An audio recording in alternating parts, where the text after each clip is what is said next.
merapikan rambutnya dan menggunakan pada sebelah kanan. Ya? Karena Nabi sallallahu alaihi wasallam yuhibbul tayammum fi tarajjulihi wa tanaqulihi. Kata Aisyah radhiyallahu anha dalam sebuah hadis, Allah Nabi itu dia suka sangat mendahulukan sebelah kanan pada tarajjulihi ketika merapikan rambut, dan akan mendahulukan sebelah kanan fi tanaqulihi ketika memakai kasut. Nabi suka. So maknanya merapikan rambut, nak sikat rambut ke, atau nak potong rambut, bagi tahu kepada hairstylist kita tu, ataupun kita guna barber, tukang gunting rambut ke, mamak tu ke, bagi tahu tolong start sebelah kanan. Kadang-kadang dia start sebelah kiri, tak, tolong bagi tahu start sebelah kanan. Lepas ni kalau you potong rambut orang pun you mula ke sebelah kanan. So ini Nabi suruh.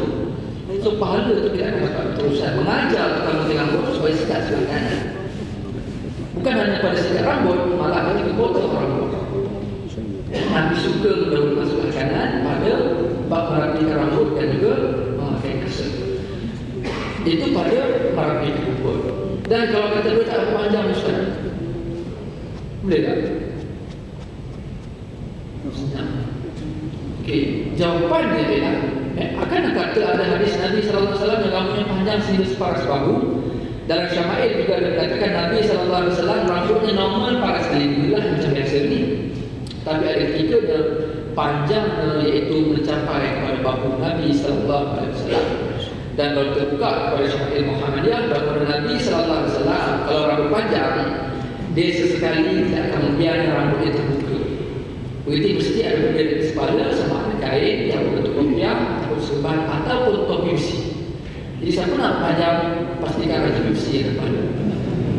Ya, jadi kalau panjang terbuka itu tidak boleh, kerana apa, dia akan menyempai wanita.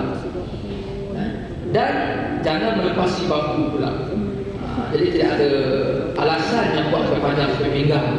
Tidak ada alasan. Kalau nak ikut Nabi sekalipun, rambut itu perlu dirapikan dengan minyak dan paras bahu, dan kalau boleh kena ada penutup kepala. Itu bab panjang rambut. Tapi kalau pilihannya kita di kawasan Malaysia ni, khususnya dari segi uruf atau adat setempat kita, biasanya rambut pendek. Rambut panjang bila kalau kawasan semua panjang. Nabi SAW rambut panjang bila ketika mana musim peperangan. Bagi menurunkan musuh, maka ramai musuh panjang. Jadi sekarang siapa yang panjang tak pergi orang tak boleh. Itu yang pertama, faktor. Yang kedua, pada kawasan kepala yang dilakukan oleh Nabi Ibrahim AS, iaitu qassus syarib, menipiskan misai. Jangkut disimpan, jangkut biar tebal, tapi misai perlu dinipiskan. Siapa yang potong jangkut, simpan misai balik. Misai ditutup mulut sampai ke jangkut lagi. Sekali bersih terlubang misai. Setiap 2 tahun di Jerman akan diadakan pertandingan misai cantik. Dia terima misai dia macam rimau, macam berbulu-bulu sajalah. Nak tengok siapa yang menang misai yang cantik. Dalam Islam, perkara ini sebenarnya tidak menampakkan kebersihan.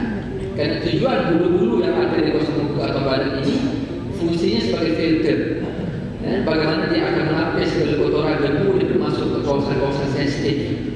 Dengan itu bulu ini kalau dibiarkan lebih, maka filter itu tidak diservis, maka sebenarnya dia akan memberi kerosakan kepada bodi. Seperti mana kereta, kalau filter kereta itu tidak diuruskan, tidak bersih, tidak ditukar, maka dia akan juga memberikan rosak kepada sistem power dingin atau umpamanya.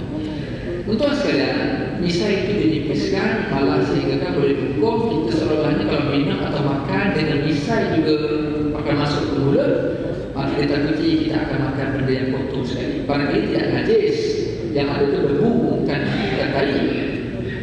Dan kita akan makan dengan kotoran. Jadi itu problem. Maka sebab itu Nabi mengajarkan kita misai itu dinipiskan. Ya. Bagi kata Ustaz, kalau misai terbalik dalam garam Ustaz, kebanyakan garam ni di luar rumah, bila dia balik rumah dia pukul balik. Ya. Tak takut dengan misai. Dia keluar dia naik misai. Jadi aku lihat hanya misai bukan menamakan garam. Dalam Islam dia ajarkan kepada kita bila jangkut yang tebal, tapi misai itu dinipiskan. Qassus syarib. Dan dalam konteks menjaga misai dan jangkut ini, kalau boleh elakkan daripada menjadi sebagaimana setengah golongan Yahudi Ortodoks yang mereka menyimpan janggut, sideburn dan misai sekaligus, dia panjang. Ya. Bukan semua yang boleh simpan macam tu tak, tapi yang boleh ortodoks saja yang pakai black suit yang dengan topi, magician, saya punya pisau pintar, semua itu disimpan dan boleh biar sana. Ya. Jadi untuk membiasakan kita dengan mereka maka misai itu, sekarang janggut yang disimpan. Itu kenapa Ustaz Abu sikit saya memang baka dulu tak banyak. Kalau cukup ni memang tak cukup belakang. Jadi saya tak berani nak sebab pernah buat kan. Ustaz guna buah keras, Ustaz bakar buah keras tu tak ada nyanyi dia keluar minyak. Nanti dia akan terbang. Aku dah buat tak jadi. Jadi tak payah nak buat. Saudara-saudara sekalian, tuan-tuan, yang ketiga yang disebut dalam masyarakat besar yang mana